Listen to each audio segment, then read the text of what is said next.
Here we go. Spoiler alert, audience.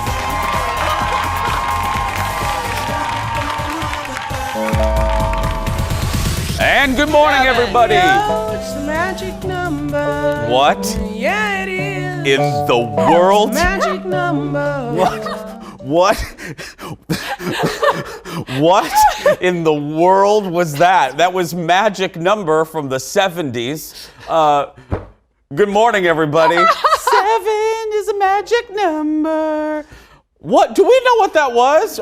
I just talked about an alien invasion a few minutes ago. Are we being attacked right now? Are aliens intercepting our signal? Well, regardless, good morning, everybody, and good morning to the aliens, and welcome to The Jason Show. On this Wednesday, July 29th, 2020, I'm Jason Matheson. Please welcome my sidekick sister, and she'll be the first one taken up into the spacecraft.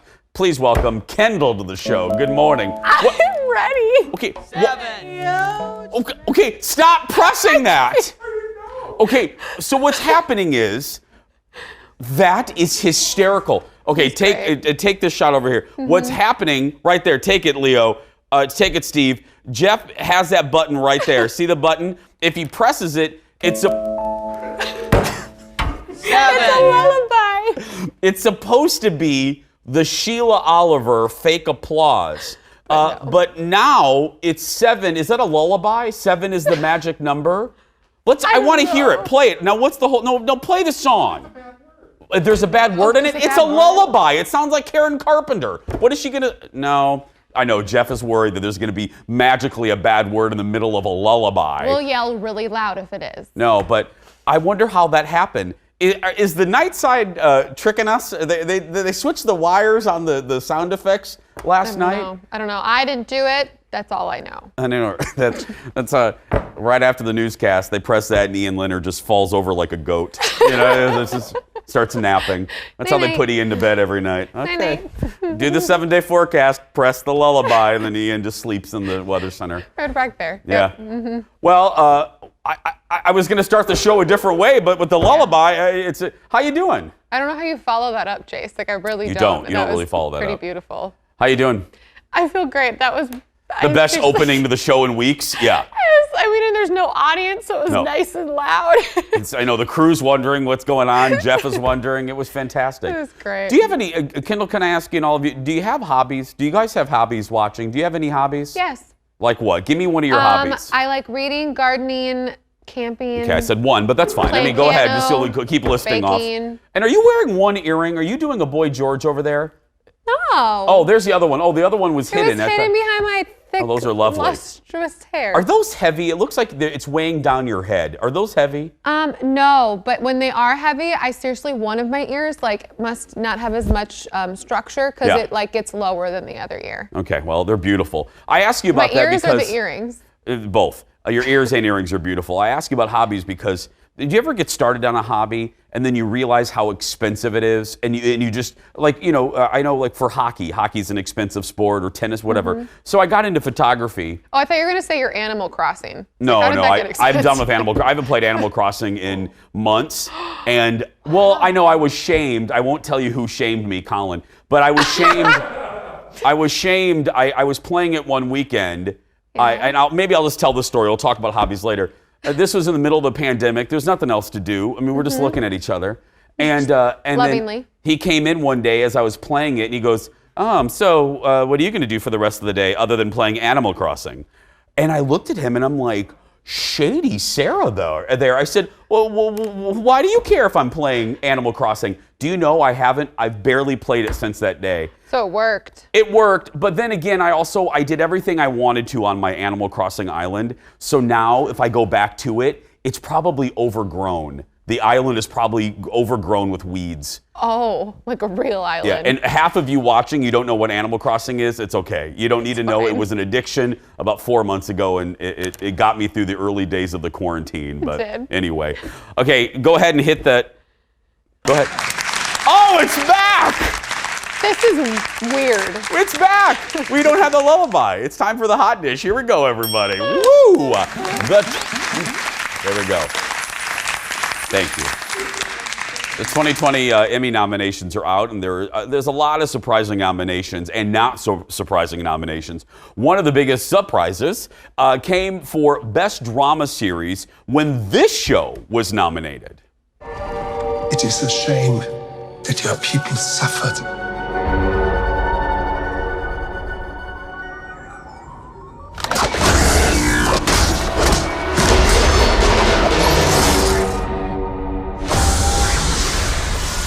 But bounty hunting is a complicated profession. It is a complicated profession. The Mandalorian on Disney Plus from the Star Wars universe got nominated for an Emmy. This is surprising to me because usually sci-fi shows, goofy comedies don't get any love from Emmy voters, but this is fantastic. It's a great show if you haven't seen it. I said this during one of the home editions. I actually said it before the quarantine. It crossed all demographics. I don't care how old you were. I don't care if you love Star Wars or not. It's like a good old-fashioned Western. It really is, but set in the Star Wars universe. Have you watched it yet? No, I'm waiting to do my free Disney trial when it's cold again. Oh, okay. They don't have them anymore there, darling. I'm sorry. What? They're not going to do that anymore. No. You can have my password. I'll give it to you later. Yeah. The show that got the most nominations is an HBO series with an innovative spin on a superhero graphic novel. Which one? Watchmen. Got 26 nominations. The limited series stars one of our favorites, Regina King, and Jeremy Irons, better known as Scar in The Lion King, both of whom also got nominated. Can I ask the audience, go ahead and tweet me, just Jason Matheson or whatever, do y'all like The Watchmen? Jeff likes it. I need to start watching it. A lot of people in my life love this. I have yet to watch it. Do you watch it? Tom Butler watches it. Tommy does? The butler does? He says he really likes it. Yeah. Oh, okay. Well, I'll pull up. That almost broke. Nothing's working today. Thank goodness the plan is fake. Coming in second with 20 nominations is The Marvelous Mrs. Maisel. It's been a favorite of Emmy voters since season 1. Rachel Brosnahan won the Best Actress Award back in 2018, but I got to tell you, I'm really over this show. Season 1 was great, yeah. And then the subsequent seasons just weren't as good as the original. I don't know. I really didn't enjoy the most current season. I totally fell off. I stopped watching altogether. Among the big snubs that folks are talking about, Reese Witherspoon didn't get nominated, even though she was up for 3 separate roles, 1, 2, and 3. Big Little Lies, The Morning Show, and Hulu's much talked about Little Fires Everywhere. Another show I need to watch, I think. And add insult to injury, all of her co-stars from all of those shows got nominated. Maybe Emmy voters are just over Reese. Maybe, but I mean, isn't she executive producer on at least 2 of those 3 shows? Yeah, A Big Little Lies and Little Fires Everywhere. So odd. Oh, and I think she's also on The Morning Show. She's the executive producer. So all 3. Well, and I hear some of the criticism for Big Fires mixing Big Little Lies and Little Fires Everywhere. That show she's basically playing a version of herself. I've heard critics say. Okay. It's just basically a version of Reese Witherspoon. So finally, while America may be annoyed by Quibi, at least the Emmy voters appreciated their content. The mobile-only video streaming service crushed the short form categories, walking away with 10 nominations, including nominations for Most Dangerous Game and Reno 911. Not bad for a nearly $2 billion investment. Ooh, shade. Yeah. $2 billion. Well, I mean, at least you got some nominations. I loved Quibi right at the beginning. I wanted to like it. I told you guys to give it a try. I did, and I never went back. I went back maybe for like a week and a half. I love that haunted show, the Haunted Redo show, a murder house flip or whatever. That was good. But a murder house flip? Yeah. So what they did was if there was a house that was known for like a murder, renovators would go in there and renovate it for the new owners of the creepy house. Did they tell them? Oh, yeah. The owners knew that something horrible had happened in their house. Oh, that's like HGTV at Halloween or something. Yeah, murder house flip. It was good for like a day. Okay. Next in the dish, we have a deal. AMC, theaters, and Universal have settled their months-long dispute over big movie releases. Here's the deal with this. You may remember a few months back, Trolls World Tour debuted to an at-home audience and subsequently set records. Well, at the time, big studio Universal said they would consider more video-on-demand premieres like that. And AMC, the movie theater company, not the network, which needs people, they need butts and seats in their theaters, said they would boycott all Universal movies big mistake. Now the two sides have come to an agreement. Imagine that. They both realize they need each other. Universal has the option of taking a movie to video after just 3 weeks. Why is this a big deal? Because it used to be 3 months. That's how long you would wait before theater to home video. As part of the deal, AMC theaters will share in the video on demand revenues. No word yet if other studios will follow Universal's lead. This is a good idea. Yeah. I mean, especially, there's an article, we're going to talk about it on Friday's show. Are people even going to go back to theaters once we're on the other side of the pandemic? I personally think so. You'll hear what I have to say on Friday. But they need each other. I said this way back when. I said it when we first touched the story. The studios need the theaters, and the theaters need the studios. So why are you fighting? Why are you fighting? Makes no sense. It's good for Universal, too, to have the 3-week bit. Yeah. Because that is a long time. I've not gone to a movie in the theater because I missed it for whatever reason. Yeah. And then I kind of just forget about the movie. Yep. Because it takes so long to come back out. It does. So 3 weeks is a good time. Because now we get our entertainment where we want it, when we want it, and how we want it. And you can't put the genie back in the bottle, Christina Aguilera. So we want the control and convenience of entertainment. So waiting, people don't get that. What? You have to wait 3 months? Why? Right. So it's just another sign of the times. Still ahead, everybody, how you may be able to liven up your Christmas movie watching experience. Plus, what's up with Martha Stewart these days? She talked about this poolside photo. I don't care what's up with her. I'm loving her. And how that photo actually came about. And then, local author and mental health advocate and our good friend, Alisha Perkins, is out with a brand new book. We'll chat about that and other things a little bit later. The Jason Show, complete with lullabies. We'll be back right after this. 1 is the loneliest number.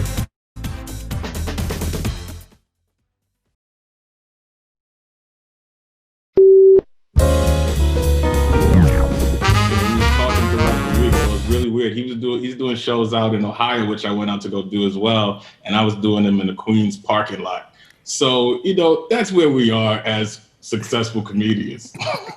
How did you figure out to do one in a parking lot? And was this a response to the protests? Well, actually, no. It was I just wanted to do comedy, man. I was really just stewing in the house. I just wanted to get out there and do comedy, and everything was happening. The protest was happening, and I had all this tension was going on. I just wanted to be able to say something to an audience, and I put on Instagram, I got something to say, and I don't know how, but some people from the protest, the organizers, put it on the Black Lives Matter website, I guess, and so all these people came that thought they were going to see a protest. And I literally just wanted to try a couple of jokes about my nether regions, and that was it. I didn't know that I had to say something important, but so I think start writing jokes. You're like, oh my gosh. I guess I gotta say something important. Everybody's there with signs and stuff. I'm like, well, that's maybe a little bit more than I bargained for, but it was a fun. Welcome back, Michael Che with Fallon last night, talking about his return to stand-up. Well, next in the dish, Bethany Frankel is stunned. She's stunned. In a recent interview with Forbes, she said she was genuinely surprised that fans want her back on The Real Housewives of New York. She announced her departure from the show back in the fall, kind of at the last minute. She wanted to focus on her family and philanthropy. She says it really wasn't about the money. She actually had been staying because of the money. She also said the show has been promoting some questionable businesses. She says Andy Cohen has tried to get her to start a podcast on his Radio Andy network. Yeah, come on. She's not really surprised. She sees the ratings. She sees the headlines. She claims she doesn't watch the show. She may not watch the episodes, but she's seen the headlines where the ratings are down. And look, this hasn't been my favorite season. I've missed her. It's been a little uneven. And whether you love her or hate her, in some seasons she drove me nuts.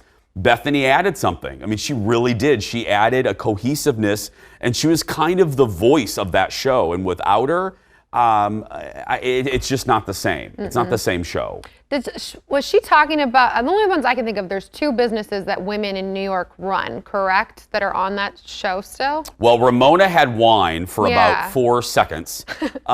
Sonia Morgan had toaster ovens that never went anywhere. Are you serious? She had toaster ovens? Yeah, she was trying to sell toaster ovens. That never happened. And then she had a clothing line that I think you can get maybe in Rhode Island. I think you can get it in one store in Rhode Island. But other than that, yeah. And I get what she's talking about. So that's she where said, she's going with that. Well, she was like, look, they kept showing less and less of her legitimate brand, Skinny Girl, but kept showing these questionable businesses, you know? So she's like, why am I going to stay? And she made a really good point in a business sense. She said, look, I don't need the Housewives anymore. I already have the Housewives audience for Skinny Girl. She goes, now I want to bring in new audiences to my brand, which makes a lot of sense. She does. She has the Bravo audience locked up. Right. You know, I would buy her jeans if I could fit into them. Her Skinny Girl jeans. I love her pre-made mixers. Those are great. Well, I make my own. Yeah, I make my own Skinny Girl margarita, like a takeoff. Oh yeah, you of do have your thing, your like recipe. Yeah, and it's based off hers. It's just it's like a 4 count of clear tequila.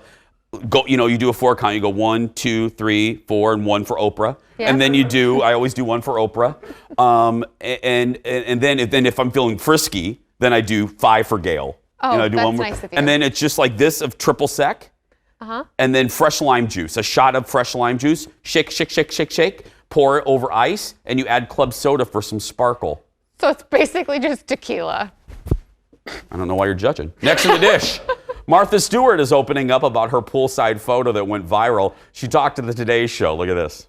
Tell us about that moment that you snapped that picture. Well, I was in my pool in East Hampton, and my friend had just left, and I was stepping out of the pool, and I was holding my camera up to take a picture. Wow, who would have guessed? I mean, the reaction on the internet was insane. What do you got in that garden? The fountain of youth? I mean, you look incredible, Martha. Well, thank you. I think this quarantine has been actually good for me. I've been able to see all my beautiful gardens grow. I've been able to work a lot in the garden, mowing the fields, haying the fields, taking care of my animals. Okay, let's be clear.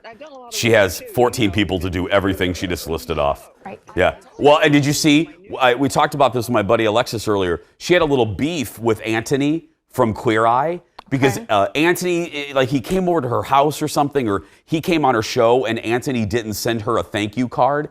And Martha was livid, girl, and called him out publicly, like to his face online or something. It was like, you didn't send me a thank you card. I was like, yeah, let me tell you, if Martha, I said this earlier, if Martha invites you to her house, I would already have the thank you card written out with stamped. And as I'm leaving the house by Martha, I would find a mailbox and mail it as I'm exiting Martha's house. Right. She's the queen of that. Yes. You know she's going to tag you on your manners. I would love, and I also said this morning too, if I went to Martha's house, I'm not a thief, but I would absolutely steal something. I would if you're at Martha Stewart, I would take some cutlery or a pie plate or something. Oh, that's it? Oh, I would. I thought you were going to say a mini horse because she says she has animals. Okay, well, I would need it to fit in my car. I mean, I would need, but I just want proof that I would take something to show that I was at Martha's house. Oh, Yeah. I get it. I would just take a selfie in her bathroom. Yeah. No, and I have a history of this because when we were in high school, there's nothing to do in Indiana. There's really nothing as a teenager You don't to do. say. And we weren't, and I was a good kid. I didn't get in trouble. I was never arrested. But what we do is there were these massage parlors in my Michigan gosh, City, Jason. Indiana. Listen to this. There were massage parlors in Michigan City, Indiana. They weren't massage parlors. No. Let's just be clear. No. But my friends in high school, on Friday nights, our goal was we had to go in there and use the bathroom. And if we got in, we had to take something to prove that we got in. And so I would we'd walk in there like, oh, can we use the bathroom? And then we would take like a magazine or something from the waiting room. Oh! Yeah. So it was Indiana. There's nothing else to do. You took a magazine from there? Did you disinfect it? Well, no, we just took it to show the friends that we got in there. Oh. I didn't read it. It wasn't like Highlights magazine. It was like, Martha's new HD TV series, Martha Knows Best, debuts on Friday. And speaking of Martha, this is great. John Oliver poked a little fun at Martha's behavior during lockdown on his show. Look at this. And now, Martha Stewart loosens up during the lockdown. I have 3 people staying with me during this time. I've basically locked them in my house. And the card games get really lively after dinner number 53 tonight. Forgot to get vanilla, so I'm going to use my favorite other flavoring, which is brandy, tequila blanco, and then frozen vodka. Just enough to give you a little buzz. I just keep a saucer of salt handy whenever I want to have a margarita or a Martha-rita. I'm using my favorite rolling pin, which I got in Paris on my honeymoon. Only good thing about my honeymoon was this rolling pin. The only good thing about Martha Stewart's honeymoon was that rolling pin right there. Oh, that was a great bit. If you get to see the whole thing on John Oliver's YouTube page. Well, next in the dish, you know we love Hallmark movies around here. And what goes really well with a cheesy, predictable movie? No, not a visit from Ted, some Hallmark signature wines. The channel is launching 2 kinds of wine for the holiday season. Jingle is the first one. It's a 2019 Cabernet Sauvignon. And Joy is a Sauvignon Blanc. Pre-orders are available now for $14 a bottle. And if you'd like to order a bottle for producer Ted, they could be sent to the Fox 9 studios in Eden Prairie. Thank you. Did Now he watch. write that? What? Yeah. Did he write that? Go ahead and I'm always suspicious of like those marketing gimmicky wines. They usually taste like grape juice. Yeah. You know, they're not usually pretty good, but we'll see. I don't know if Hallmark should be in the business of making wine.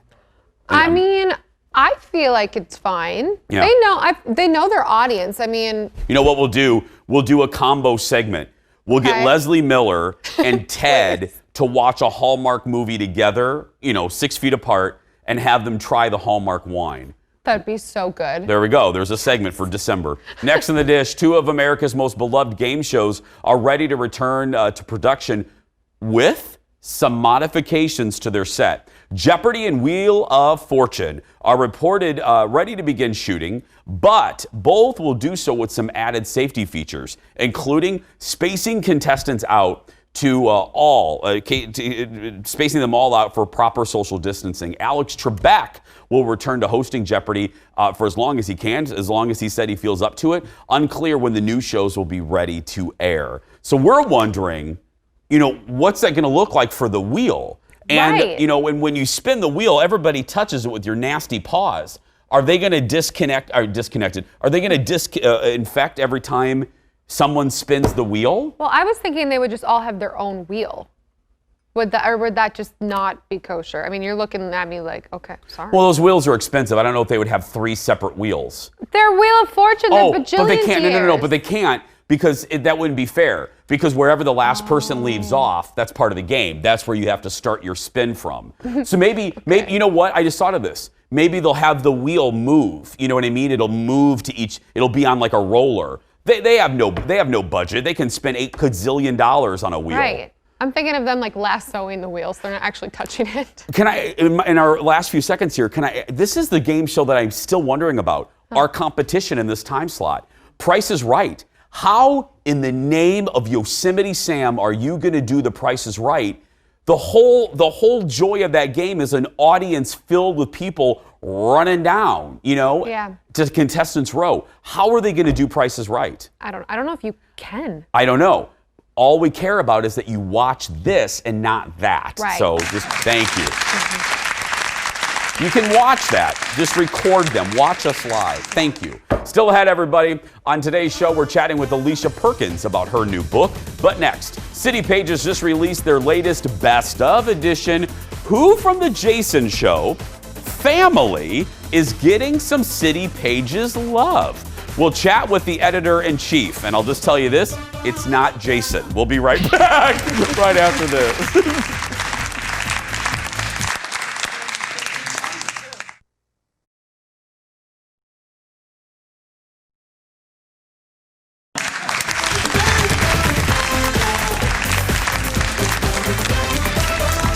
Welcome to Lullaby Time with Jason. It's the City Pages edition we wait for every single year, the Best Of edition, where they give you the best of, everything in the Twin Cities. Joining us with some of this year's picks is the editor-in-chief of City Pages. It's Emily Castle. Hi, Emily. Hi, how's it going? It's good to see you. Yeah, you too. How you doing in quarantine and with how you been holding up, Emily? Oh, things are going all right. I'm not sure if you just saw my cats fighting in the background, but things are going about like that. You know what? That makes for fantastic live television, so I greatly appreciate your cat. Well, before we actually, I asked you that for a reason, before we get to some actual categories, what was the challenge, Emily, for you and your team to do the best of issue in the middle of a quarantine? It was really tough. I mean, we pay attention to these categories all year as we're going to shows and going out to eat and just generally hanging out in the Twin Cities. So, by the time March rolls around, for the most part, we have decided on a lot of what we want to write about. We're already figuring out who's going to get what and why they deserve it. And then this year, in the middle of March, we had to stop leaving our homes pretty much entirely, which made it really tough to get a grasp on how things were evolving, what was happening. We didn't know if restaurants were going to be open at all at any point in the future. So normally this issue comes out in April. We postponed it a couple months and instead put out a joke best of issue that was things like best room in the house and like best canned goods. I saw that. It was great. Well, it was. Let's get to some of the categories. First, Emily, best bike ride, the Gateway State Trail. Talk to me about that. Absolutely. That's one of my favorite bike rides. I just did it for the first time a handful of months ago, and it's awesome. It's roughly 25-ish miles from where I started on the trail each way, which lets you get nice and tired, get to Stillwater, sit by the water, eat some food, and then bike back and be exhausted by like 8 p.m. Exactly. And in bed by 8:42, right, Emily? It's like done. Exactly right. That's right. Let's stick with exercise. Best place to run. I would agree with this. Downtown Minneapolis. Why? I know. It's the first and only time you will hear us say this, but with people staying home and with a lot of the towers and skyways closed or not working at full capacity, it's actually a really nice time to run in downtown Minneapolis. You can kind of enjoy clean air. There's not a lot of buses and cars. It's become a real favorite for us. Yeah, it is. I would agree. I live in the North Loop, and I do the usual down by the Stone Arch and stuff. But downtown has been real nice without a lot of buses. Okay, let's move to eating. Best restaurant for a first date, Sandcastle. Yeah, absolutely. This is a favorite of ours. It is seasonal, but I think as we point out, you probably don't have the mental energy to go on a ton of first dates in the winter anyway. It's outside on Lake Nokomis and just has really good like fried food, a nice local beer selection. They do a thing that's a little 2-person picnic bag, which can be kind of cute if you're on a first date. And in general, we really like it. I've never been there, Emily. I need to check that out. That looks really cute. Definitely do. Yeah. Okay, let's stick with eating. Best lunch, Zetta's? Yeah, Zetta's is a newish place that opened on Eat Street. It's very small. You could miss it very easily. Emily, you're getting attacked by your cat. Watch out behind you. The cat's coming. She really needs the attention.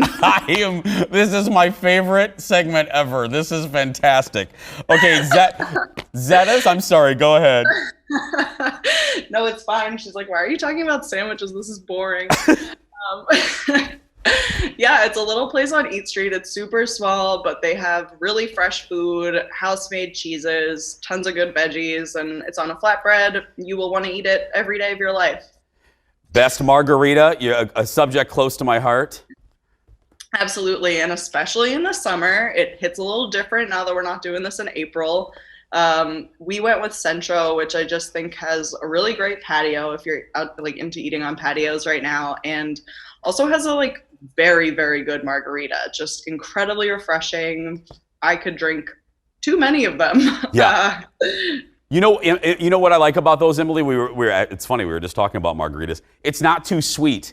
It's not that gaggingly sweet, that mixed stuff. I don't like that. They have a great one. It's like you said, very refreshing. Yeah, it just feels almost like you're drinking a juice, so you can tell yourself it's healthy. Best new brewery?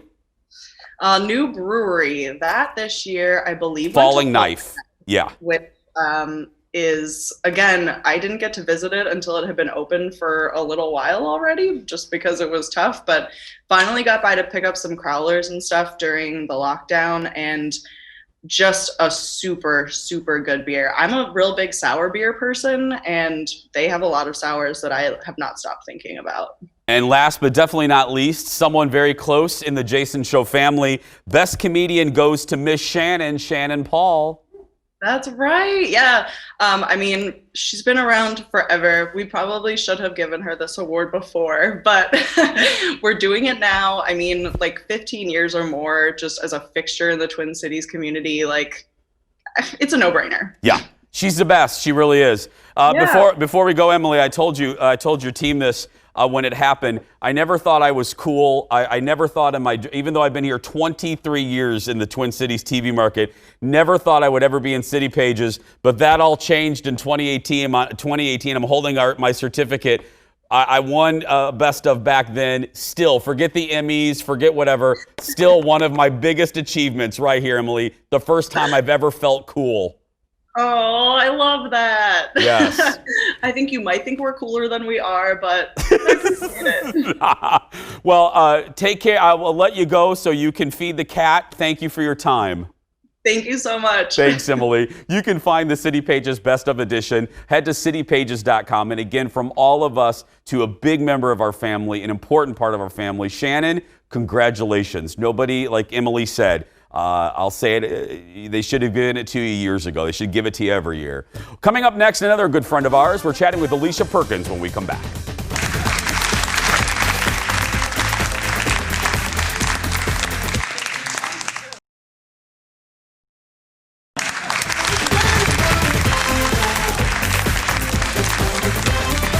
Welcome back.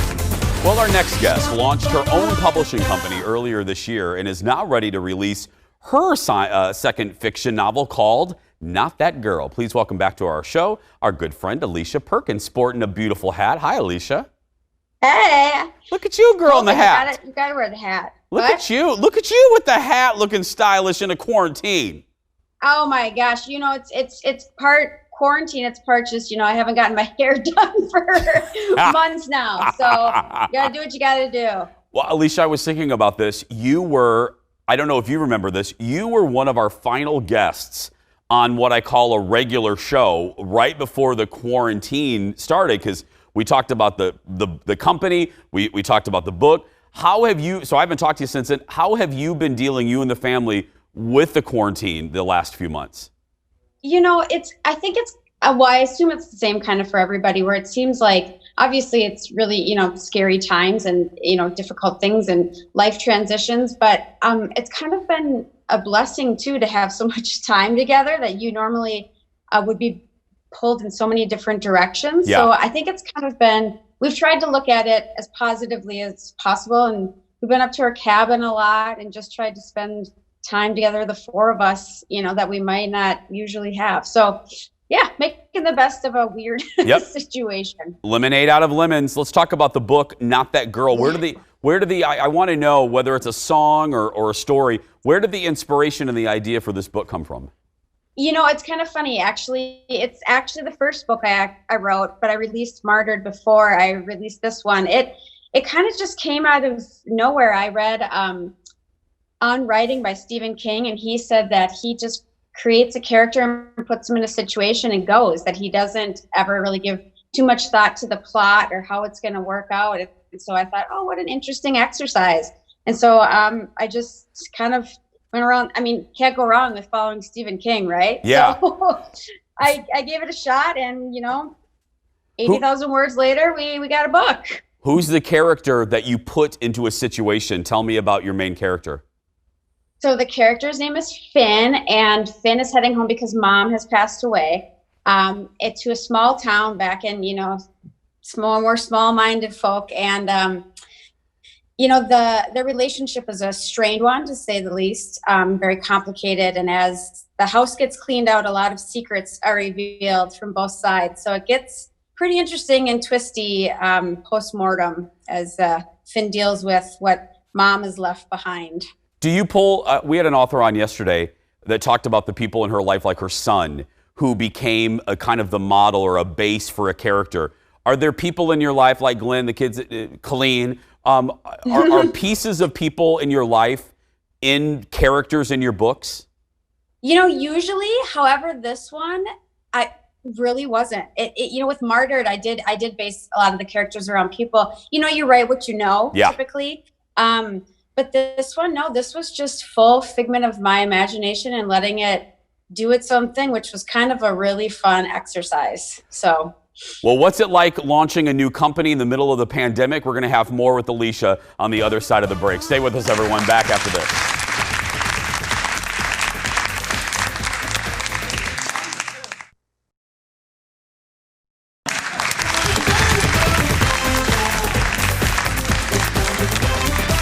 We are back with our guest, author Alisha Perkins, whose new book comes out next month, Not That Girl. Alicia, how long did it take you to write this?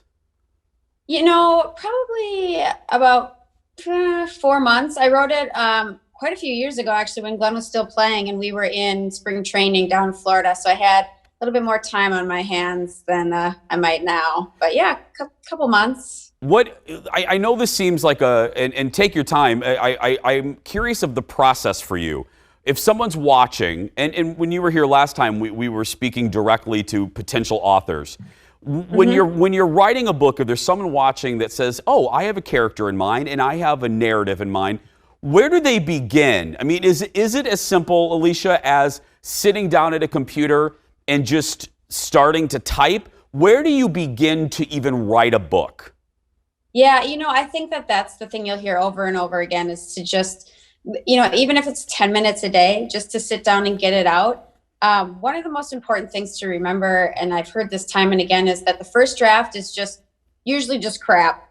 Like it's just a matter of getting it out and trying to process it all out of your head. And then, that's the second and third rounds are what, make the book. And that's what editing is for. So I think that, if you have an idea and, you're really passionate about it, sometimes you sit down for 10 minutes and it ends up being 3 hours. And sometimes you sit down for 10 minutes and all that you write is like, I hate writing, I hate writing, I hate writing. But, eventually you do get there if you just keep going at it every day or every couple days and try to keep your mind in the process as you're doing it, add it over and over. Yeah, because you hear for songwriters, some songwriters hear the melody first and then they come up with the words. And some hear the words, the lyrics, and then they craft a melody around it. So for you, it starts with the character, and then you just form the story around the character. Am I hearing you right?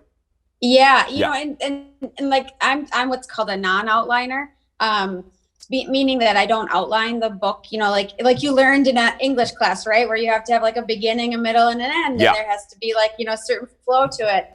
For me, it's just the way I operate that I'm able to just kind of allow my mind to freely wander and go with it. A lot of other people do outline the whole thing, step by step and how they're going to do it and what's going to happen next. And there's not a right or a wrong way. It's just, how it works best for your brain to operate in that space. What is the hardest process for you? Is it the discipline to sit down even when you have writer's block? What's the hardest part of the whole thing for you?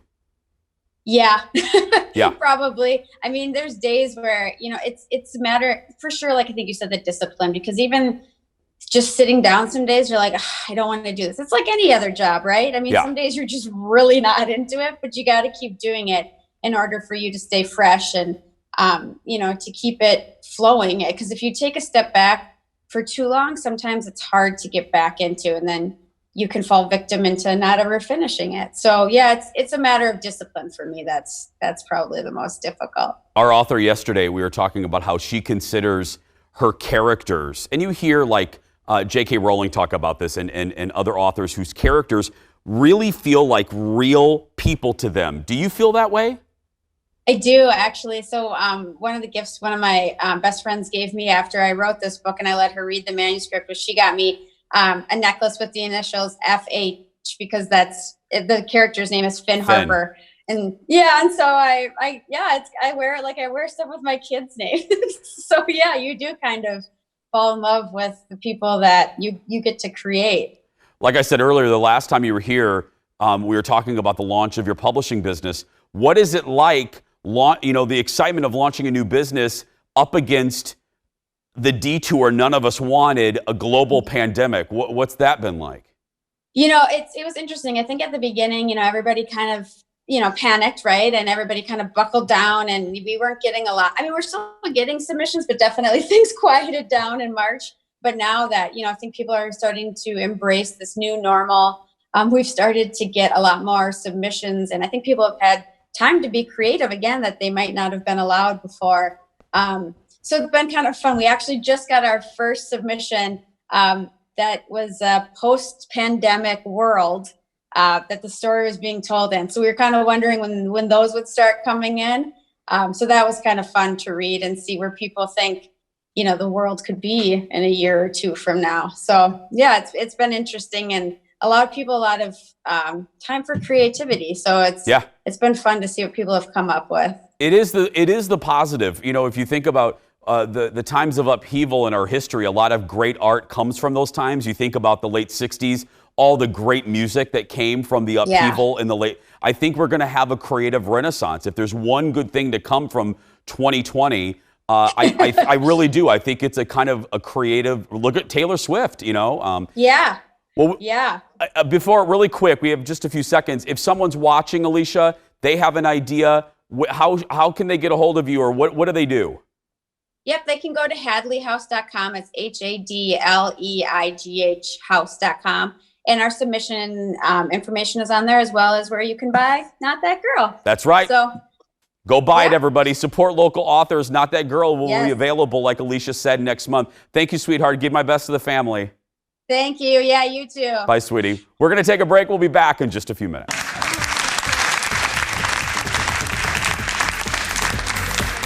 Love Alicia.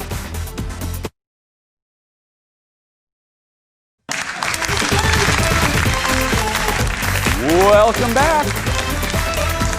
We're getting some great submissions for our viewer show and tell. If you have something really cool, we started our show and tell segment during the quarantine, where Jeff, Ted, Kendall, and I show funny things in our house, on our shelves, in our office. If you have something unique, maybe a collector's item that you got at a cool flea market, or a statue or something, or a rare piece of clothing, I don't know. Whatever you want to show and tell us about, you can get a hold of us on our show page.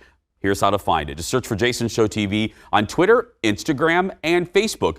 Give us a follow, won't you? We also have our YouTube channel as well, where full episodes of our show are posted every afternoon. Just search for Jason Show TV on YouTube and hit that subscribe button. It's really good. If you miss a show, you can always see it on YouTube. And as always, thanks for your follow. When we come back, Kendall's here to wrap things up. I'll be reading some of your messages in the break next.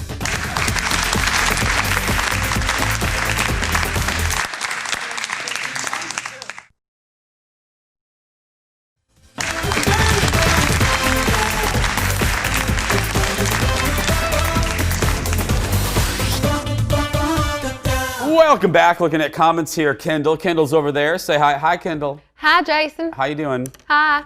I always Kendall made fun of me. I always make references about those same earrings every time. Yeah, I'm just not used to seeing you. Remember, this is just a couple weeks in. It's the vid, man. Yeah, I always make compliments on those earrings. Hey, speaking of the show, a few housekeeping things to take care of. Tomorrow, we will be, the Jason Show will still be live, but we are going to be on our sister station, Fox 9 Plus. So go to your and look for Fox 9 Plus, and we're there, still live at 10 a.m.